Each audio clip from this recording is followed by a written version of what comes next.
Ako po si Reyes Junio from Legal Department, 5 taon na po sa serbisyo. Nagpapasalamat po ako dahil narating ko po ang 5 years in company service. Naging inspirasyon ko po ang aking mga magulang para bumangon sa araw-araw na aking trabaho. Sa loob ng 5 taon ko po sa serbisyo sa company, marami po akong natutunan. Lagi lang po tayo magpakumbaba, maging mabait po tayo sa mga kasamahan po natin. Nagpapasalamat po ako unang-una po sa mahal na Panginoon, sa ating mga magulang.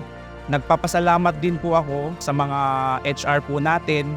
Nais ko pong pasalamatan lahat po ng kasamahan ko po sa Security Department. Sila po ang nagbibigay sa atin ng lakas at tiwala sa araw-araw ng ating mga trabaho po.